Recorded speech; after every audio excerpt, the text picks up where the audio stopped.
The top 7 digital marketing trends that business owners should follow. Cold email marketing. So what's that compared to warm or hot? Well, it refers to a list that you have, an email list of people who have opted in. And this is a list that you might send regular emails like a newsletter or updates on products and services and what have you. Some of the higher end e-commerce sites will be emailing every day, depending on what someone's selected for their preferences. But that's cold email marketing. It's an opted in list. It's not the warm or hot email that's going from person to person that we use in our day-to-day communication with customers, colleagues, and what have you. So let's have a look at some of the stats around cold email marketing. 18.16% is the average open rate, and the average bounce rate is 9.6%. And segmented email campaigns have a 14.37% higher open rate. So that's segmenting it out based on not just your 30,000 on your email list or your 3,000 on your email list, sending the same message to all of them, but breaking it down into segments. So existing customers or high-end customers, or different messages for customers and for prospects, or people who have bought particular things, sending them particular emails, particular offers. If you make it more custom, you'll get a much better result.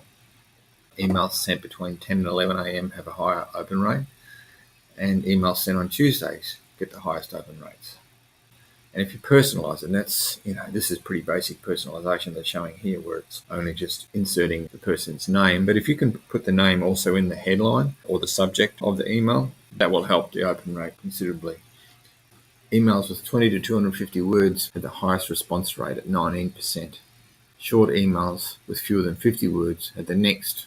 So either make them long or make them a bit shorter, and they'll work better for you. 42% of marketers do not send targeted email messages. It is one of the most effective methods of digital marketing, but you've got to segment and you've got to have good messaging, and if you don't get that right, it won't work. And the spam filters are getting better and better at picking up stuff that's not opted in and that's not wanted. 83% of companies will at least use basic segmentation.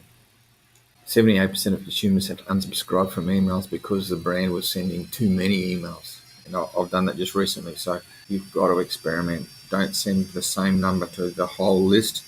Maybe if you've got a really big list, separate it into 3 or 4 different groups and try different messaging and different timing, and also different volume of messaging of emails to get the balance right. 86% of professionals prefer email or communicating for business purposes. Mobile email, it's certainly got these interesting stats as well.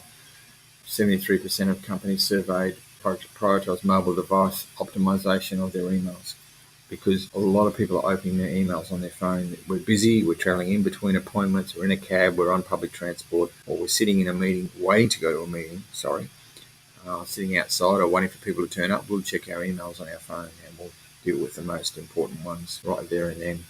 Or if we've got some time, we might read an interesting newsletter that's related to something that we've got a problem with.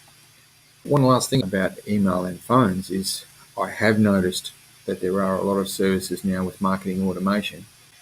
About 49% of business use some form of email automation.